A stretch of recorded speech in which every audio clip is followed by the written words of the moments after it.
I'm sorry, are you here to see me? No, silly. I go here. You go where? Harvard. Law school. You got into Harvard Law? What, like it's hard?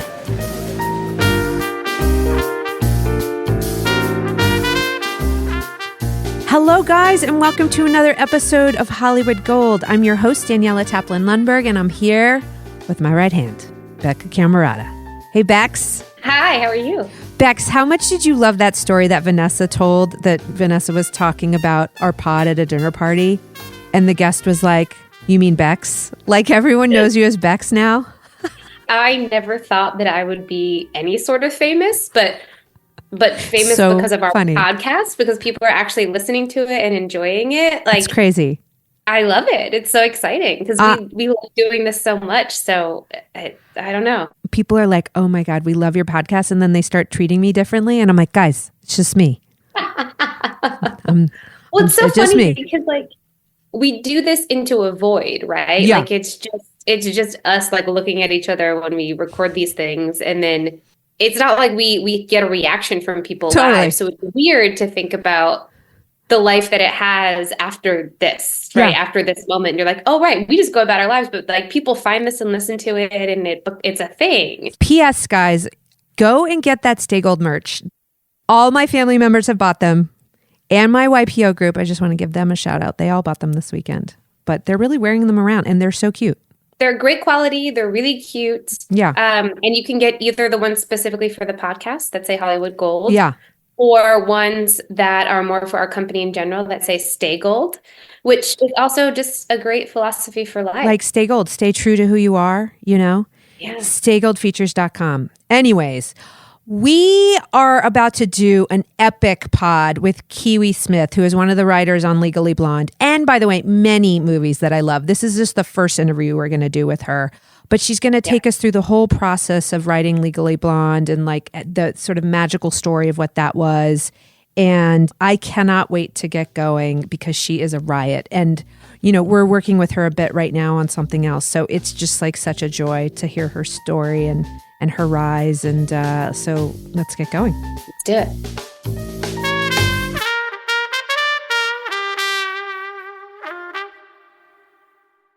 Kiwi Smith, my friend, I am so excited to be interviewing you today. I met you I think 15 years ago in Soho or something. Like it was a very weird, fun meeting we had. I think we walked around Soho. You probably don't even remember. Are you kidding me? I remember it vividly. It was so exciting.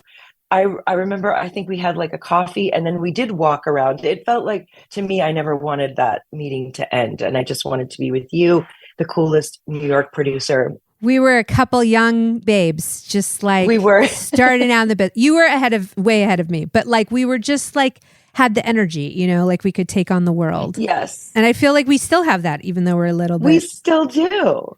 We little still bit do. wizened. Speak for yourself, Daniela.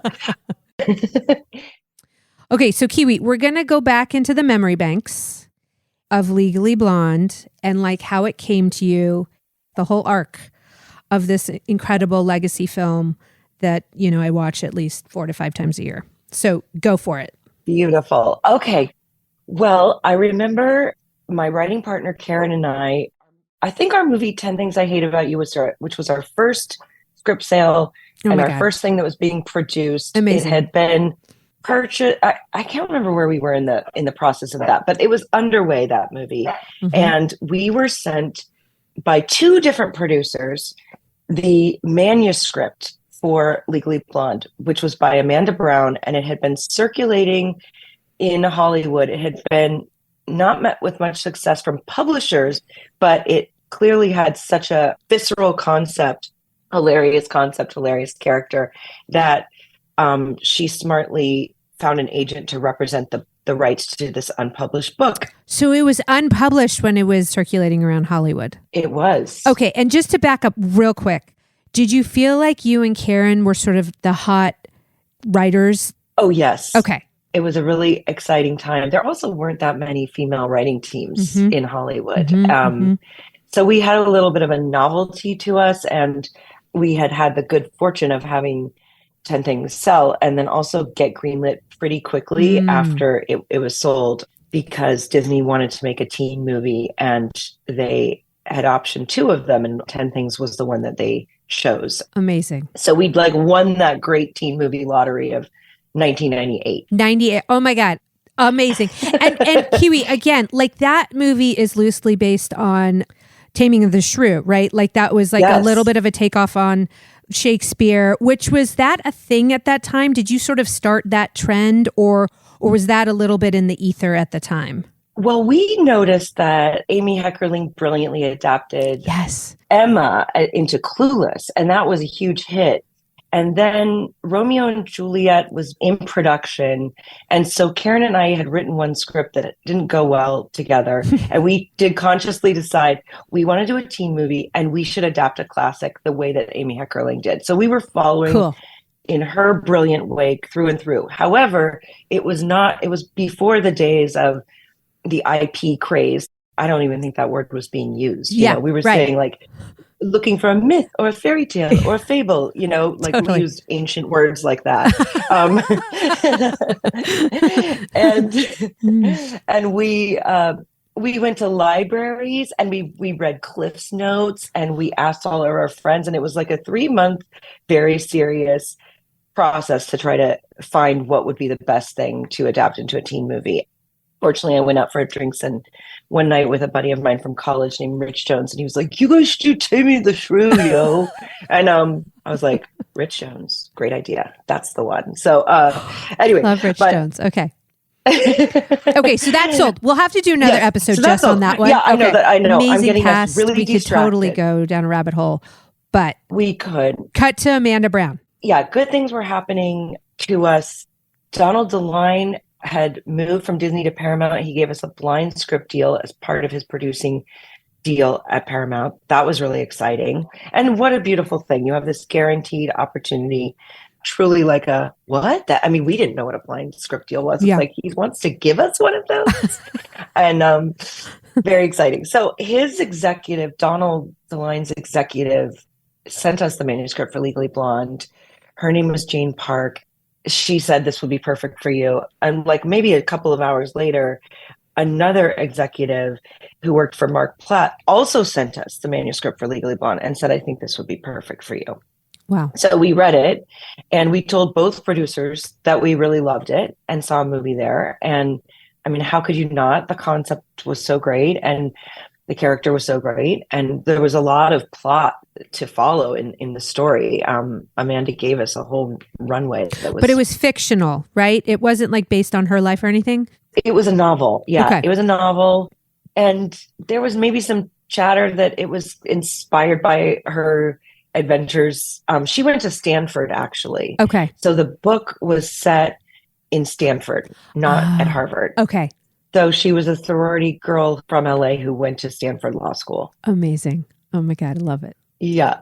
So then what happened was Paramount passed on it because they had felt like it was too similar to Clueless. You know, here's a bubbly, sunny California girl. And they politely opted out. And Mark Platt sent it to Universal, who passed. That was where his first look deal was. They passed. And so then he took it to MGM, where there was a new regime led by a guy called Chris McGurk, who I think Mark had known through, they worked together in some other capacity. Okay. So MGM buys the book for Mark. And then Mark circles back around to us and says, you know, come in for a meeting and let's talk about it. And tell me what you think of the book and what we should do. So we go in for a meeting. And I am not sure, Daniela, if he might have been meeting with a few other writers at this point in the process. Okay. I'm not sure. But he's such a classy gentleman that you never got the feeling that you were in an audition waiting room with a bunch of other people. Okay. And what happened was that conversation then led to another conversation. And slowly we begin kind of like building what the adaptation would be, what the quote unquote take would be. And that took maybe probably like a couple of months, but you know, and I remember in one of those meetings, 10 Things I Hate About You, which had been shot, I remember him showing us like tracking for what our movie would be doing, which is like we never heard of the word Yeah. really before. Like we were like, oh my God, we're with this like fancy, powerful producer who's telling us what tracking is. And yeah, so then what happened was I feel like he realized or he decided that we were going to be the writers that he would take into MGM. Okay. Now, this is unique because how lucky were we as new writers to be the only writers that a producer brings to a studio to pitch on this new project. Cut to 10 years later, what you find out is usually producers are often bringing 3 writers or maybe even 4, or sometimes just 2. But usually producers are doing this kind of play it safe. Let me give the studio all the options of the different writers that they could hire. And Mark did not do that. Mark just brought us. And I will forever love him for that. And we were blessed with that. And I don't know if we knew how lucky we were in that situation to have him saying like, these are my gals. These are in. Yeah. Yeah. Yeah. So I was wearing pink pants, and I think Karen wore some element of pink as well. Love it. You know, we didn't want to be too extra, but we were a little bit extra.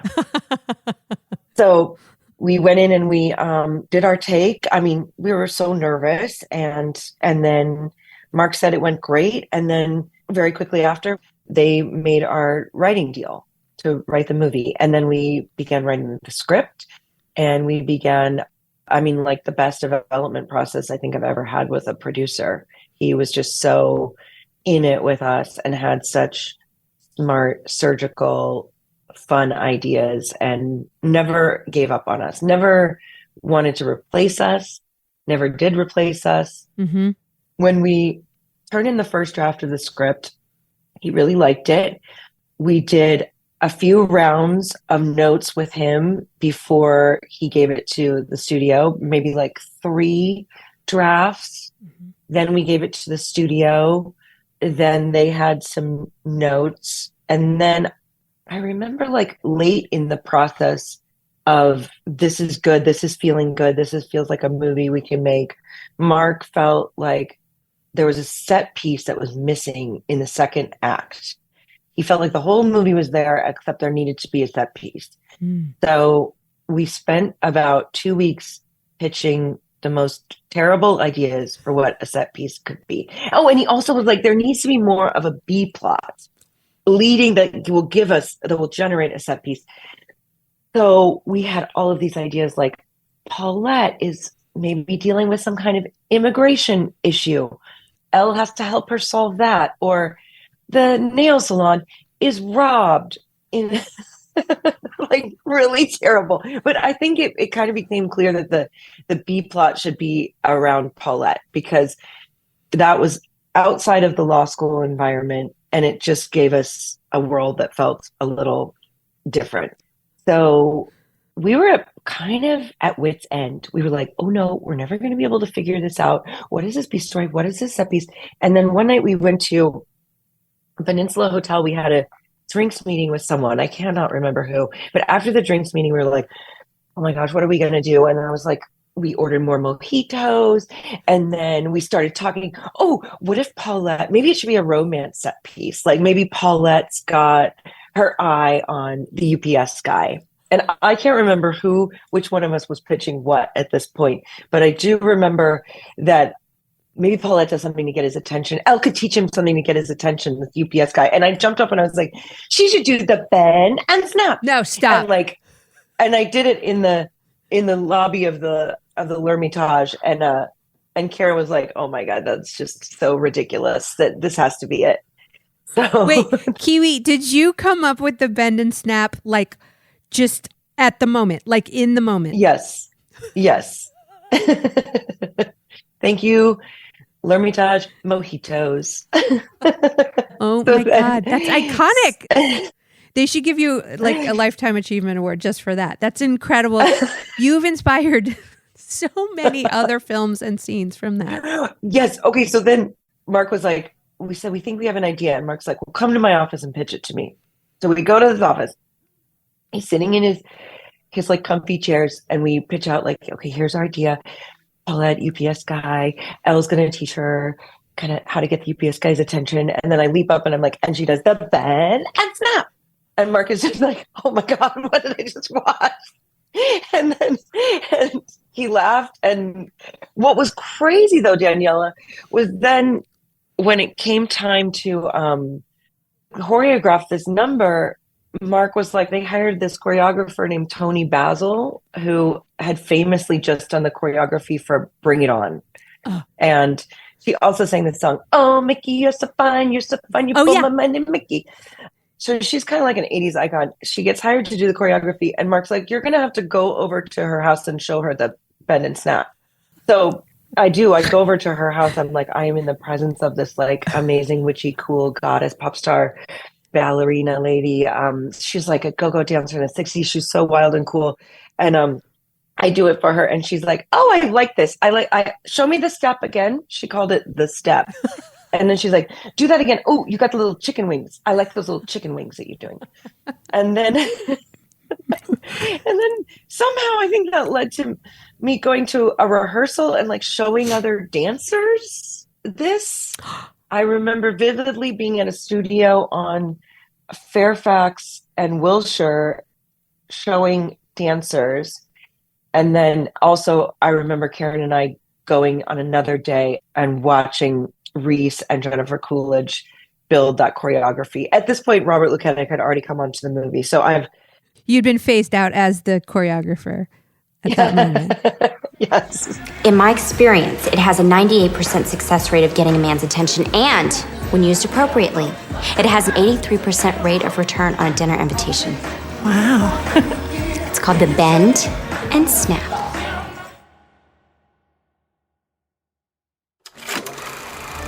And that's why you should vote for me, Elle Woods, future lawyer for the class of 2004. So you pitched the bend and snap. That becomes the second act set piece that you were looking for. Was it ready after that? It was ready. And we were then off to the races. Does the studio give it like a flashing yellow, a green? Like, are they ready to go? Do you have to attach the lead first? Tell me what happens then. They wanted a director. So they had just seen this movie at Telluride, a short film called Tiziana Bubarini. It's an Australian movie with a young up-and-coming Australian film student named Robert Luketic. Now, he's on his own journey, having shown his short at Telluride, having been wooed and courted and flown around by all of these fancy studios. He's been meeting with people. He's been doing his own dance. Mark gives him the script, and he loves it and says he wants to do it. So we collide in this perfect kind of, I don't know, it makes me a little emotional thinking about it, because we were both these young, kind of up and comers. And I mean, we had one movie made.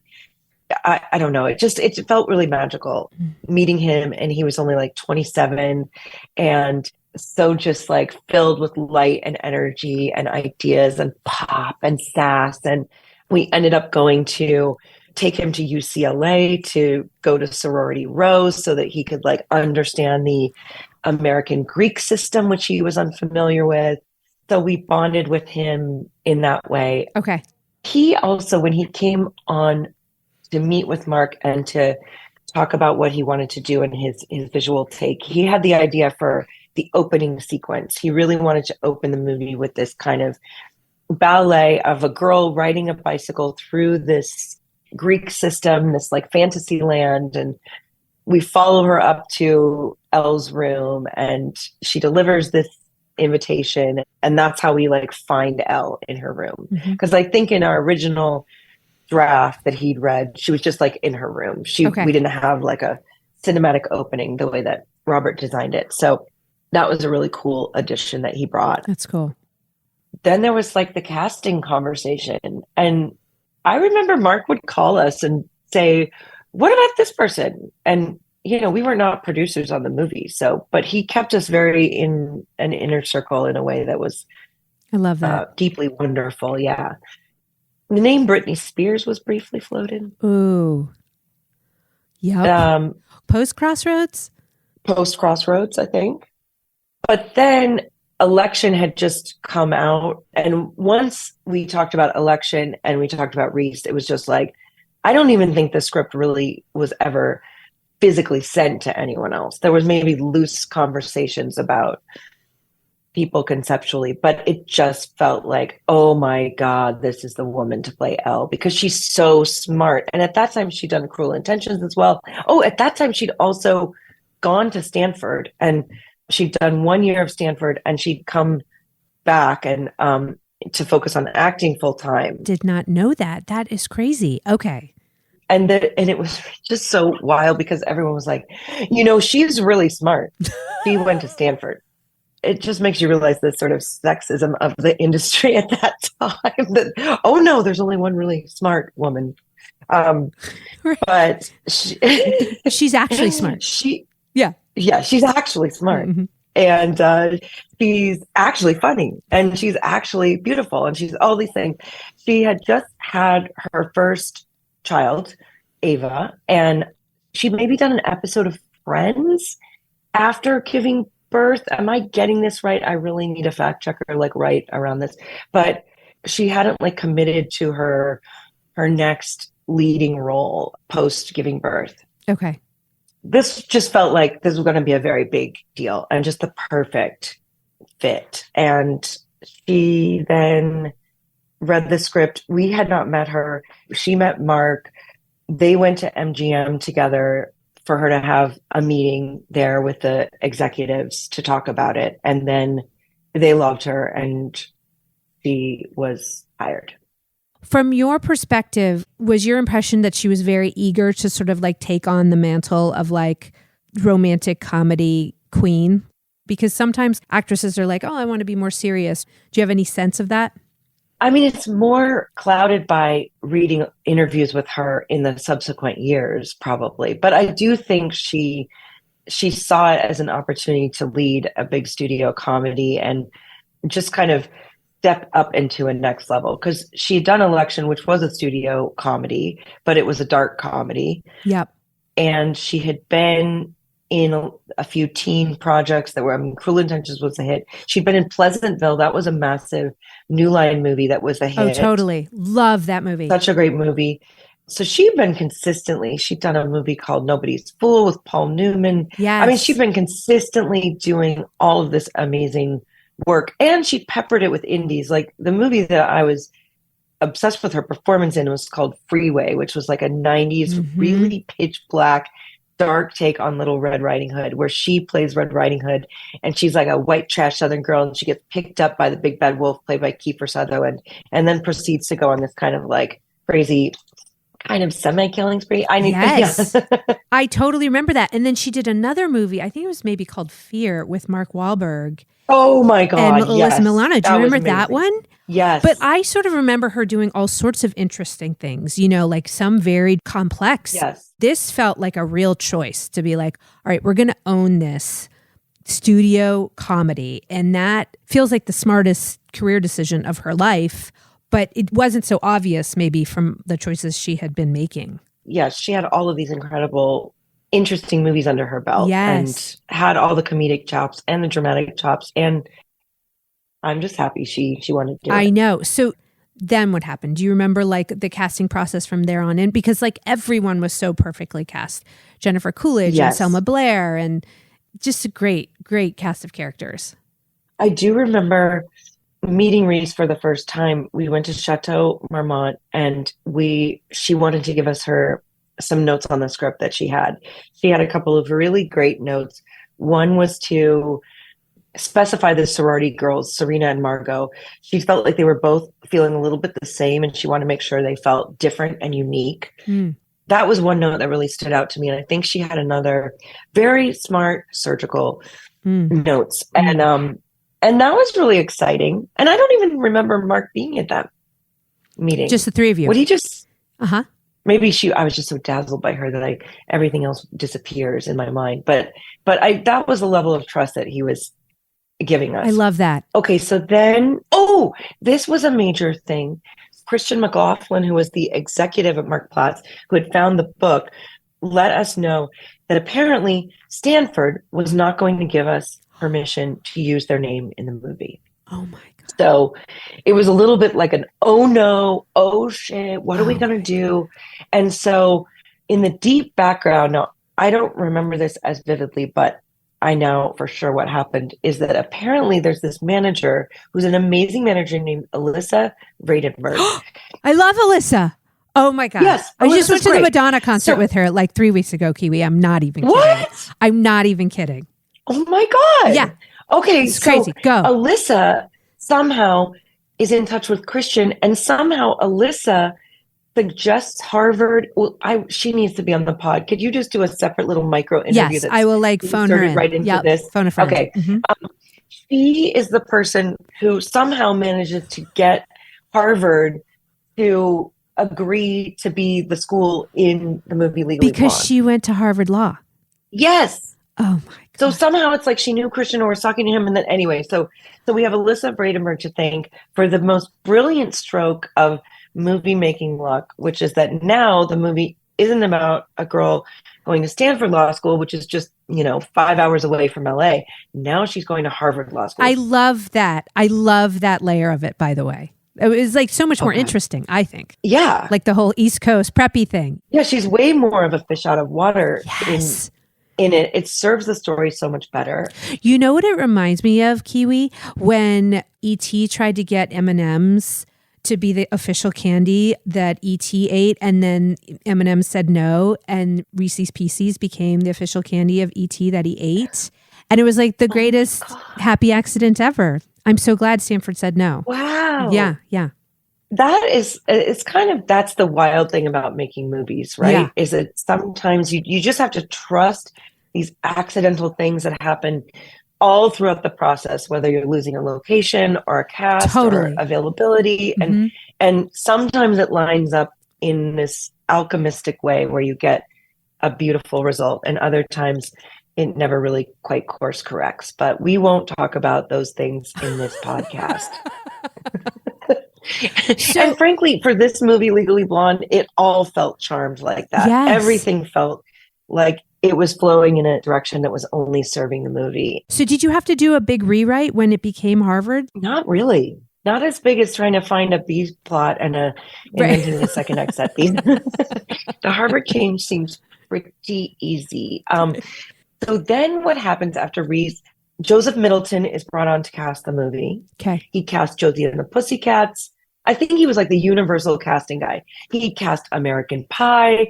This is the legendary man who's cast he cast Bring It On. Oh So my he God. casts all the like young stars. Cool. And I think there's like, we're in the days of fax machines, Daniela. Like, Yeah. lists are being faxed back and forth, things like that.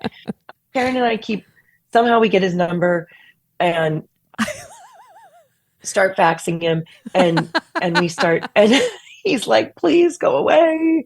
I would prefer to not have these writers faxing me all the time.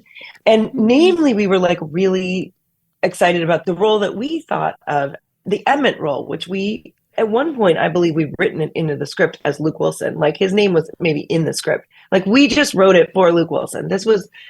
So we would always fax him. Oh, what about Luke Wilson? Have you reached out to Luke Wilson? Be like, no response. From whence were you a Luke Wilson fan? Was it like old school? It was Bottle Rocket Baby. Oh, 100%. Bottle Rocket Baby all the way. Yep. Right there. What a debut. I mean, for those brothers, I just love that movie. I saw that in the theater, and I stayed and watched it in the theater like a second time immediately after. I couldn't move. Wes Anderson's first movie, loyal listeners, where Luke and Owen Wilson make their screen debut. Yeah. Yes. It's their first film. And Owen and Wes Anderson wrote the movie, I think, too. And I think there's a third Wilson brother that might be in it. Andrew too. Wilson. Andrew. Yes. Now, also, fun fact during this time, Drew Barrymore was, kind of the goddess, queen, princess of Hollywood. She's dating Luke Wilson during this time. Home Fries? They had made a movie called Home Fries. Yes. Directed by Dean Pariseau, who you should have on the pod. Yep. And just bring all the ledge. And, but I think Luke had done Home Fries before Legally Blonde. He had like a kind of quirky heartthrob status already. And Karen and I have pretty different taste in men, women, clothes, houses, cars, whatever, anything, you name it, different tastes. But we agreed on Luke Wilson. So cut to, there is going to be a table read at MGM. And a lot of the roles have been temporarily cast by Joseph. Oh, wait, let me say one thing before the table read. I love it.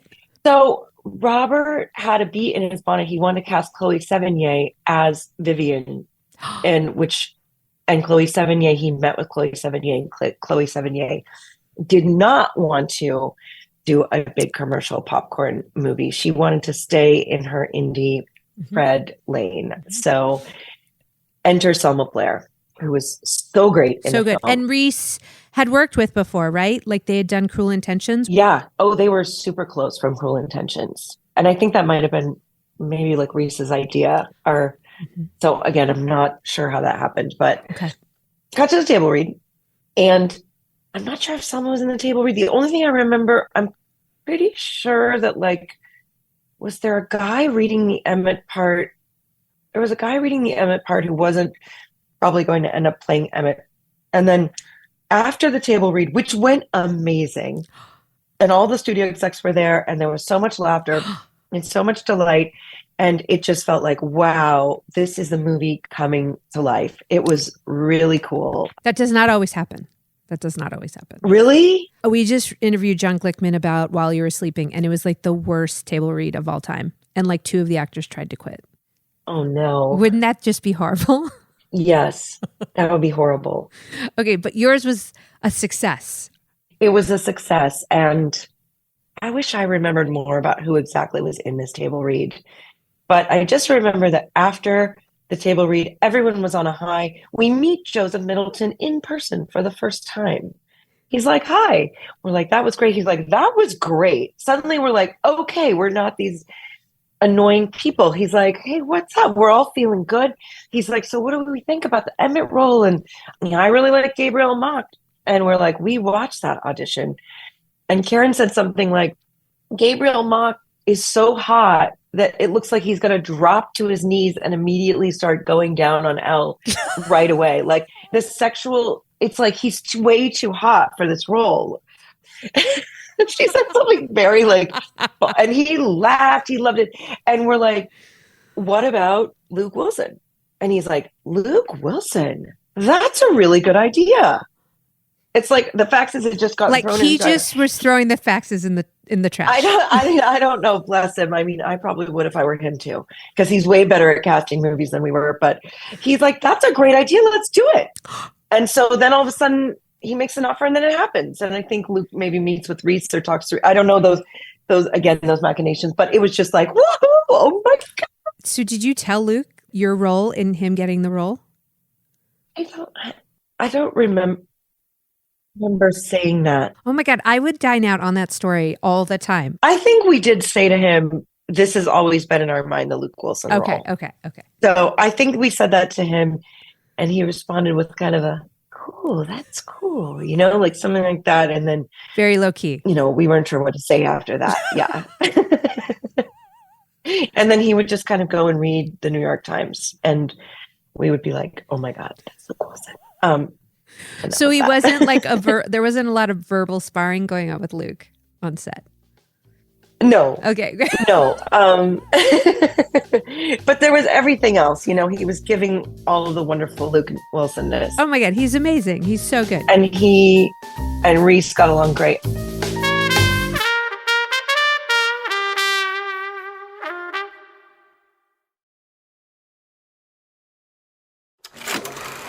Miss Bonafonte is entitled to full canine property ownership, and we'll be enforcing said ownership right now. Tell him, Paulette. I'm taking the dog, dumbass.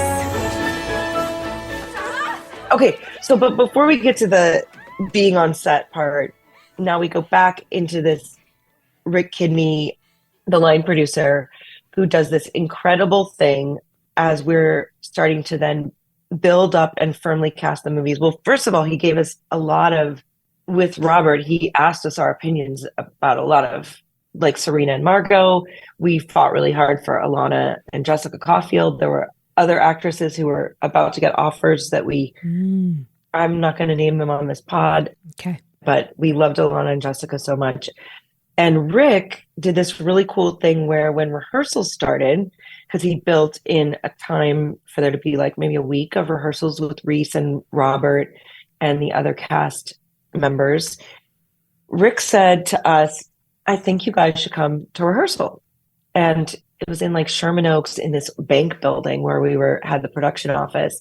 And he just felt like we should be there in case there was any motivation questions, or if lines got changed, we could just make those changes right away there. Rick was encouraging this. Yeah, Rick Kidney said that.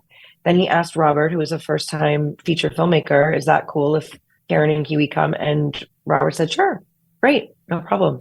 How amazing is this? That never happens. I mean, I've heard so many stories of like the line producers trying to just cut costs and not bring the writers and like, you know what I mean? Keep it tight and all this stuff. It's so amazing to hear that. Well, let's be clear. He was not paying us to attend these rehearsals. We were not adding to the budget. I think Rick was probably saving money because he was like, I'm going to have to figure out who's going to, transpose these line changes, right, etc. Okay. He was trying to streamline the process so that saving money in his own way. Yeah. But to me, it also felt like a deeply supportive, empowering, and encouraging community team building thing that he was doing. And he really wanted Robert to be able to focus on this rehearsal process with the actors and be present in that, as opposed to worrying like, oh, a line got changed and who's going to actually note that. Right. And in your experience, how do lines get changed? Well, in like rehearsal? So often these days, either the writer and the director are the same person, or the director sort of like takes over. But who's actually remembering what in the rehearsal? I mean, Kiwi, you know how many independent films I've done. Like, we're not getting that much rehearsal. It's like if we get 3 days, that's really good. But you're right. And it's often like the assistant to the director, like taking the notes and passing them to the writer and that kind of thing. Okay. So then do you go to set? We go to set. We're invited to set. We can go to set whenever we want. Open door policy. Do you pop by or do you like kind of set up shop? I popped by. I think Karen maybe was there more. Okay. And also the movie was it was a $15 million budget. It was very under the radar. Mm-hmm. There wasn't hype around it. Yep. There was no internet. There were no eyes on us. Yep. We were a complete sleeper underdog movie. So I think that's another reason that Mark got to just be, and he had the trust of the studio and he got to just fully be in charge and running it.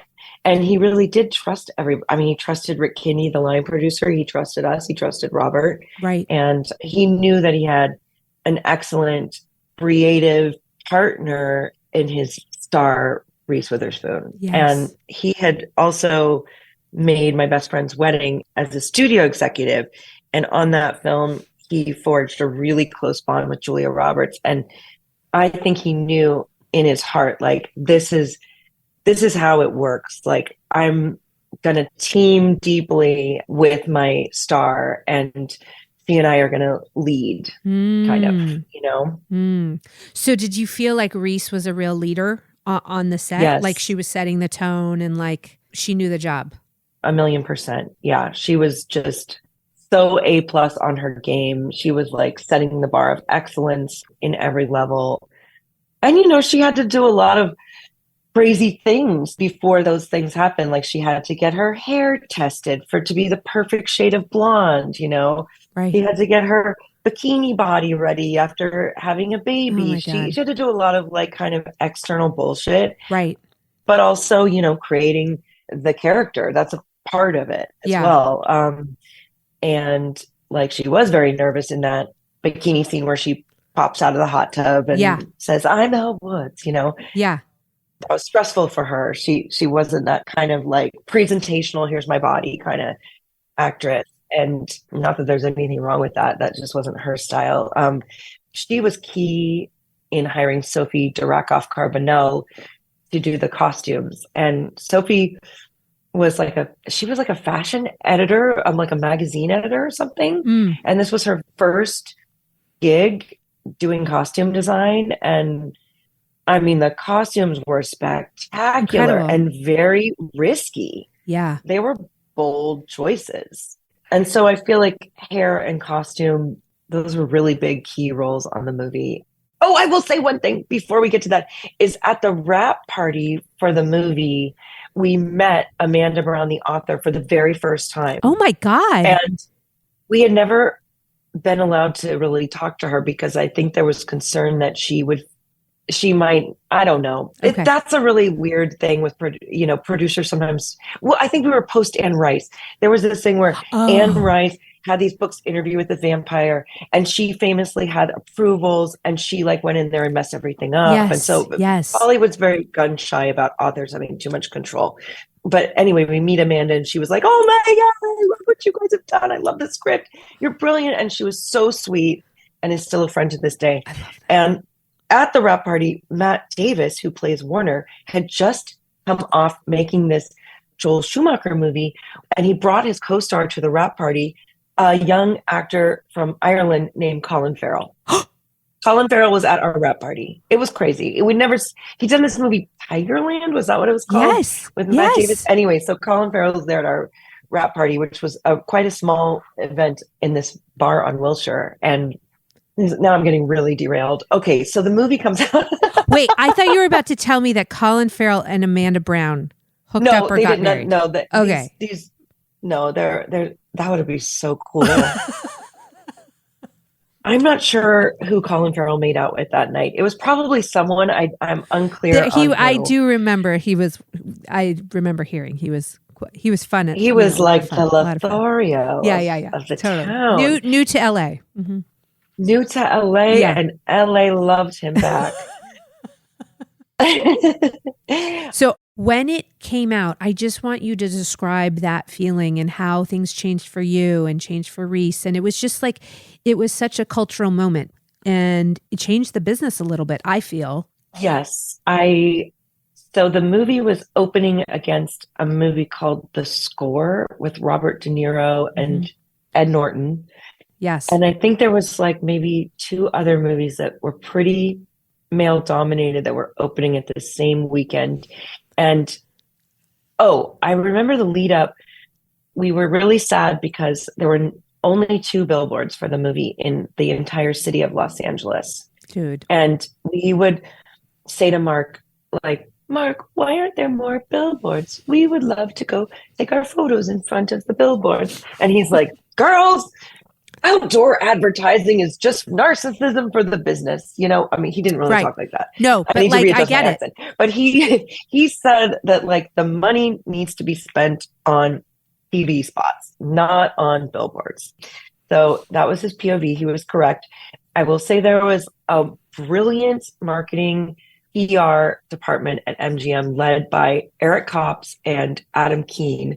And Eric Kops got such a bee in his creative bonnet about promoting this film. He did things like he asked Regis Philbin, who was the host of the Regis and Kathy Lee show, which was a very big morning show at the time, to dye his hair blonde. And Regis Philbin dyed his hair blonde. No, he didn't. To interview Reese Witherspoon. Yes, he did. It was crazy. Eric Kops also did things like in the Gay Pride Parade in West Hollywood, which has a massive, 70, 80,000 people come to it. He had Jennifer Coolidge ride a float with a gaggle of shirtless gay men throwing out T-shirts. I was there. I witnessed this. It was beyond brilliant. Wait, and Kiwi, do you have a picture of that? I don't know if I do. If you have any of these things, I must see them. I must see them. I know. I don't know if I do. I don't think I do because I was the girl with the disposable camera who was taking photos of everything. And I would know if I had that. And we didn't have that. Okay. So things like that were happening. Really creative marketing and PR things. Love it. So all this amazing marketing stuff from Adam Keane, who I absolutely love. I've worked with him once. He's a genius and still killing it. I also think he was very annoyed with us because we were doing a lot of things like, can we have more tickets to the premiere? Things like that. And then they rented out the Hammer Museum afterwards. Cool. And I'd never seen that before. I think since then that's become a venue that's popular, but they rented all like 3 floors of the Hammer Museum. They had mani-pedi stations. They handed out blonde wigs when you walked in. So I remember seeing this producer friend of mine, Ron Yerxa, who produced Little Miss Sunshine. Love Ron. He's wearing Been a on the blonde pod. wig. Oh my God, Yeah, stop. Yeah, Ron's like in the wig. He's like, I like this movie, Kiwi. It's like a social satire. I'm like, I love it, Ron, and I love you in a blonde wig. Oh my God, that's amazing. It was a massive premiere. It just felt, and everyone, all the sort of people in the business who show up to premieres, it's almost like their jobs, the agents and managers and attorneys, like they seemed really like, this movie is good. This movie's actually good. Like, it's really surprised. good. Like everyone's like, oh. Yes. So we had rented out for the opening night. These other movies were coming out. Our tracking was not very good. And it didn't seem like we were going to really pierce the culture in any way. But we still were, we had a group screening. Like we invited all of our friends, like 100 people came to a movie theater. We bought tickets for the whole movie. Then we rented out the beauty bar, which was on Cahuenga, because we thought, oh, that'll be so fun. We'll have an after party with all of our friends. And like Coolidge came and Luketic and Reese came. And oh my God, Phantom Planet. Selma was dating Jason Schwartzman. Selma Blair was dating Jason Schwartzman, and Phantom Planet was my favorite band at the time. Oh and they did like a little acoustic set where Schwartzman like played an empty water bottle as a drum. I have great photos of that. And it was, and then Adam Keane came to the party and he was like, this is really great. Like, you guys are awesome. And we befriended each other. Then we went from being the annoying writers who asked for 30 tickets to the premiere to being fun, festive like writers. Besties. Yeah. Who he loves. He'll do anything for you. Yeah. Oh my God. I love that. I love that. And then, and this might be controversial, but I'll just say it because it is part of my memory. Harvey Weinstein and Miramax had given us a blind script deal during this time because it had gotten wind that the script had got around and so they gave us a blind deal. And I remember Harvey showed up to our party around midnight with his executive, Michelle Ramo, and he came into the party. And by the way, the bouncer at the door was like, why do you have Harvey Weinstein on your guest list? And I was like, well, I don't know. He might come. We invited him. And Harvey came and he said, just want to let you girls know your movie is opened at #1. You're going to make $20 million this weekend. It was Friday at midnight. No way. And those were the days, as we know, loyal listeners, where like you had to get a fax and only certain people got that fax with the numbers. Yes, exactly. And so like Kiwi, you may not have even been home yet. And by the way, the numbers may have not come through. Like only people like Harvey knew that in advance. That is really cool. Yes. Which now, I mean, at the time it was exciting. Now through the lens of all we've learned, I feel repulsed, but to have been excited by that anecdote. Yes. No, but everyone has a Harvey anecdote. You can't erase history. I mean, he's a part of it. He's a part of it. You can't. Yeah. That's how we found out that we were a hit. It was such a hit. It was a movie that stayed around. I remember seeing it like 2 or 3 times during that summer. Like, do you remember when you came out? Yes, July 13th, 2001. Now, will there be another Legally Blonde? I really hope so. Me too. I mean, I hope that Reese wants to. I know Mark wants to, and that's all I can say is it would be so great. Let's will it into visualize. Let's manifest it. I love you so much. I literally could talk to you for hours. I know. It's the best. I'm like having the best time. It's like our meeting in Soho. All those years ago. It's like all those years later. I adore you. I will talk to you later. Thank you for doing this. Thank you, Daniela. I may have to bring you back for another one, a different movie. Anytime. But this was so fun. Thank you for walking down memory lane. This movie just really, like, as you know, it's my top 5. Thank you, Daniela, and thank you for this podcast. I love listening to it. It's so awesome. So I'm thrilled.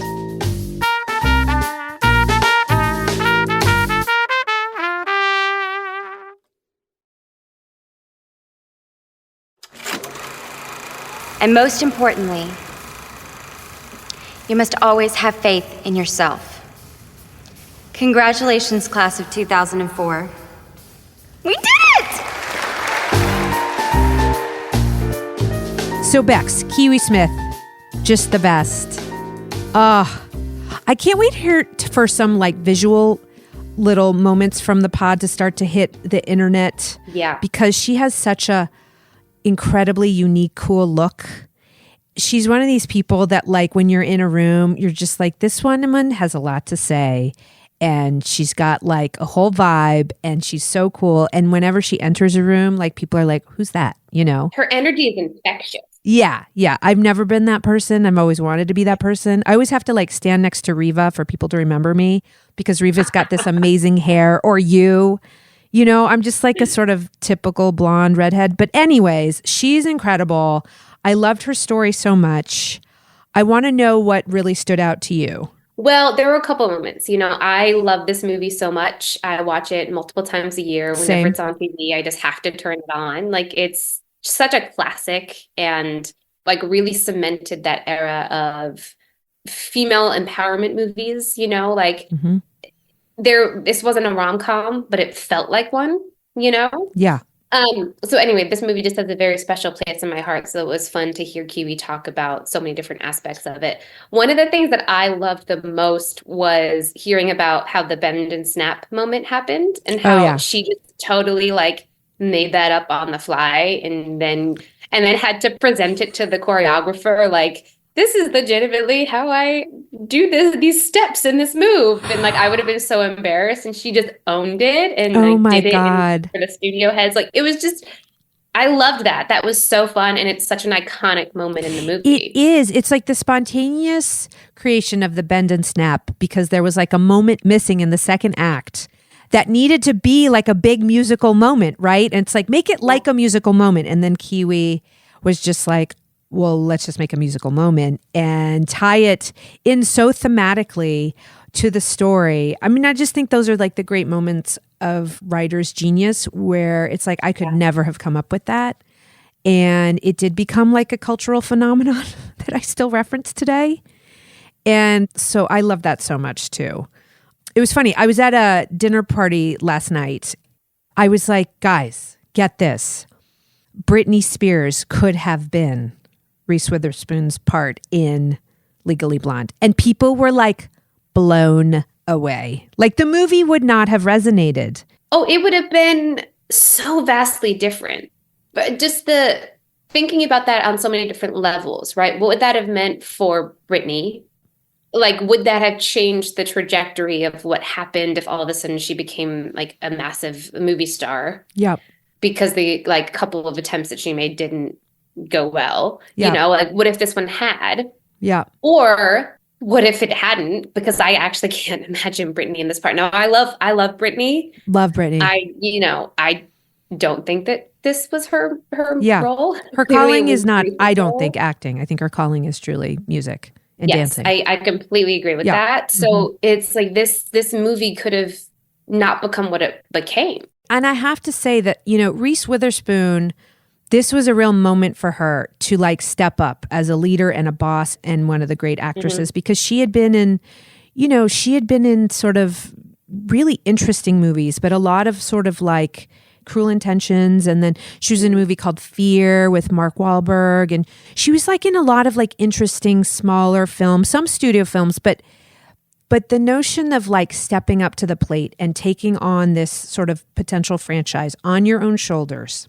Yeah. And being a leader and being a boss, because that's really what being number one on the call sheet is. Not everyone can do it. There's a lot of like actors and actresses that are given the shot and then they don't succeed. And we've talked a lot on the pod about these opportunities being given to actresses back in the day. Reese is one, Sandra Bullock we talked about, and While You Were Sleeping, we talked about Julia Roberts. And they were given this opportunity and then they take it and they run with it and they like charm the entirety of the world. And then they also become bosses because of it, because then they can start dictating like the type of movies that are getting made because they do become stars. And so I think like this movie is a Trojan horse. Like it does feel like Yeah. a rom-com, but really it's about female empowerment, a woman like really becoming who she is and living up to her full potential. And so I love it so much. I love the tale of Reese Witherspoon coming into her own power, Yeah. So that was amazing. I loved hearing that. And also Kiwi and Karen creating that opportunity through the screenplay, really understanding the complexity and wanting to get people into the theaters, but also telling a tale of like female strength. It's great. It's amazing. Yeah. I love it. I love it. I love it. Last thing, I have to give it a shout out to one of my best friends, Alyssa Doyle, who went to Harvard Law School and was like beautiful. And so there was like always a lot of like Legally Blonde talk around her because it came out around the time that she was there. And I always thought secretly it was like based on her, but it's not. In fact, it was based on our friend Alyssa Vredenberg, who is Elizabeth Banks's manager. And we found out that, well, it's not totally based on her, but she was like instrumental in getting it to be at Harvard as opposed to Stanford, where the manuscript was originally set. So crazy. Such a small world, Bex. Shout out to all the brilliant women out there. Oh, all the brilliant, beautiful women working in the legal system. We love you guys. Yeah. We honor you. Okay, guys, that was a great one. That was one for the books. Bex, you do the wrap up. Thank you, loyal listeners, for always continuing to listen to us. Please remember to like and subscribe. DM us with any questions, any producers or films you want us to feature on the podcast. Please be sure to check out our merch and wear some of these amazing sweatshirts around. And remember to always stay gold. Stay gold, guys.